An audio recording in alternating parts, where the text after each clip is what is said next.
Understanding the ACT scoring system. Hello, English learners.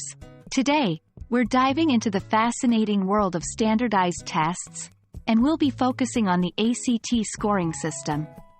If you've ever wondered how scores on the ACT are calculated or what they mean, you're in the right place.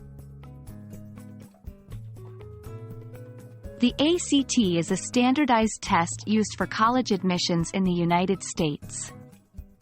It covers 4 academic skill areas: English, mathematics, reading, and science reasoning. There is also an optional writing test. One of the first things you might hear about the ACT is that scores range from 1 to 36. This is a composite score, an average of the 4 test sections: English, math, reading, science. So, if you get a composite score of 30, it means your performance across all sections averaged to that number. Each of the 4 sections, English, math, reading, science, is also scored on a 1 to 36 scale. After taking the test, you'll receive a score for each of these areas, which, when averaged, gives your composite score. If you choose to take the optional writing test, it won't impact your composite score. Instead, you'll get a separate score on a 2 to 12 scale.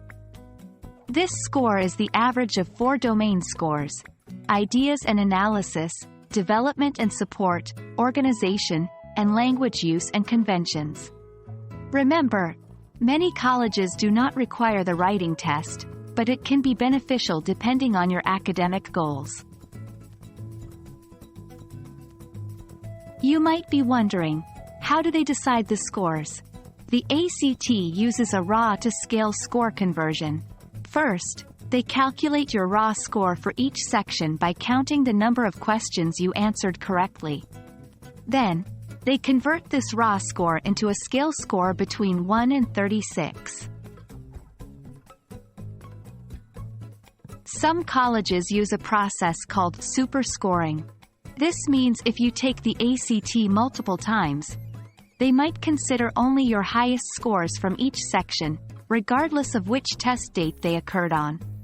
Superscoring can benefit students by potentially showcasing their best performances.